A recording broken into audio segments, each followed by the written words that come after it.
feel at all as if your appearance here is sort of being used by the university to spin a situation that's kind of ugly around sexual assault and harassment? You know, I had a lot of people reach out to me and think who were confused about my invitation here. One, my invitation here started way before the case started. I have a personal relationship with both Xerxes and another graduate student here, Ayana Spencer, and I actually reached out to them saying I'm coming out here, talking, and another friend of mine who was in a cohort, a national cohort of people who work around sexual violence, Tashmika, has the Firecracker Foundation, which is local here. So it was really important for me to come to Lansing to connect with the people who I knew here who do this work, and then the case came after that.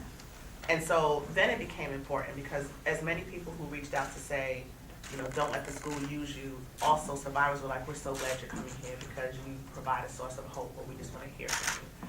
So no, I'm not here for MSU at all. I'm not. My coming had nothing. I wasn't invited by the school.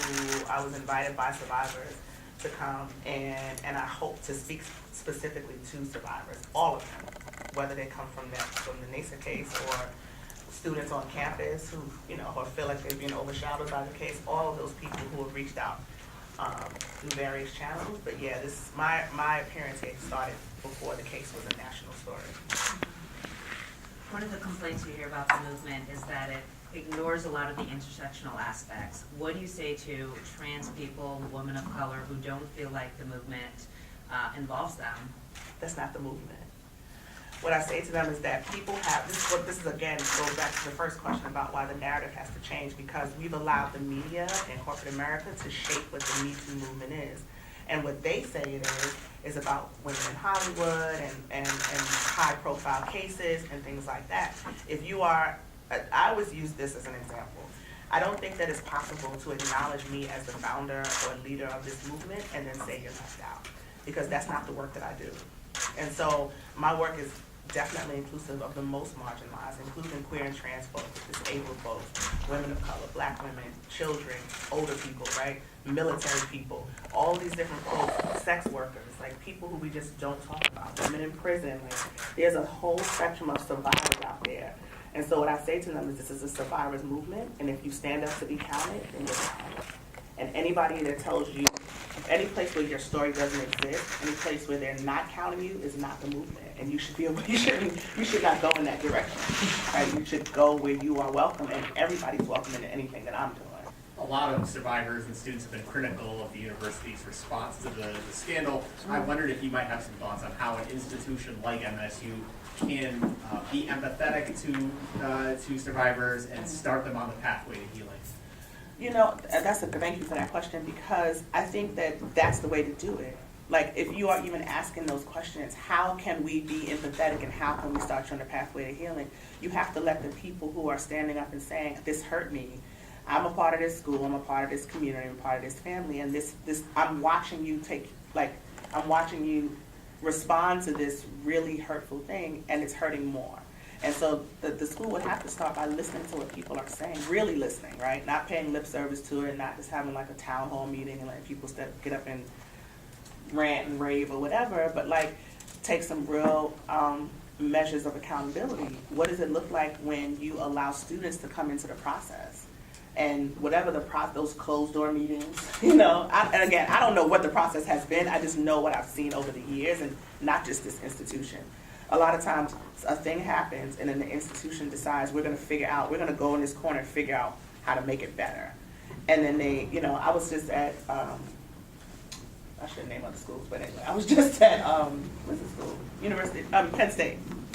And of course, Penn State has a very similar scandal, whatever, and I was talking to those students about the mistakes that were made after, and what started the turnaround for them was when the school, there was some change in administration and things like that, but when the school pulled in the students and not just listened to them, but took their suggestions seriously and kept them in the process. It's the same thing we say to anybody, right? That survivors need to be centered in the solution. And so the students on this campus are all of that. And so they should be a part of the solution. You mentioned that you want to be able to provide hope for these students here on campus. So what is it that you really want to get across today? I should clarify that. I'm not saying I'm coming to provide hope. I'm saying this is what people ask, right? I'm coming to bring a message about what this movement is about, and I'm also coming to bring, every time I go and have a conversation with a group of people in any community, the two things I want is for them to walk away understanding this movement differently, right? To be ambassadors for a different narrative, so that we don't have to, so that I'm not the only person saying, hey, that's not what it's about, right? So that there are other people who understand the possibilities that we have right now. And so I want people to walk away with that. But survivors who are in the audience, who listen to the journey to get here, who understand what it took to go from a small grassroots organization in Selma, Alabama, to a national or international global movement. The heart of that is that survivors understand that healing is possible. And so I think people benefit from walking away understanding that they're not alone, that there's a global community of people who are all connected by at least this one common denominator, and that we are not just dormant. This is not just the people who are just standing up and acknowledging they're a part of something and going back in the shadows. This is an activated, active community that's working to end sexual violence. And so everybody has a part of it, and I hope that people walk away knowing that their personal healing and that the community healing is possible. We're running right through. I know, we're doing it. All right. What role do you think the justice system has played, or how has the justice system changed or reacted to this movement? Well, I don't know that I've seen major changes in the justice system yet. But I also think that we have to examine what justice means. And I think this movement allows us the space to have some really hard conversations that we have been sort of socialized and trained to believe that, there's crime and punishment, period. And so there's a gray area in between there when you talk about sexual violence, because, there are people who are survivors of incest who can't imagine putting a person in jail. There are just all kind of nuanced situations that happen that the justice system doesn't really have an answer to. But then there are also the things that I've seen that have, sparked up around the country, like people who are fighting for legislation to expand the statute of limitations. And like in New York, that's a movement to expand the statute of limitations, so that if you are an adult who has memory of childhood sexual abuse, something like that you have an extended period of time to, file a complaint or something like that. And so I think it has emboldened people around legislative processes. This movement has emboldened people in that way. What I hope happens is that just like it's happening in other parts of the world around other situations, is that we start really looking at what justice means, right? And we let people who are survivors of sexual violence help to define what justice looks like in a real way, because that's also a part of centering survivors in their healing process. People need to define what justice looks like for them and not be told.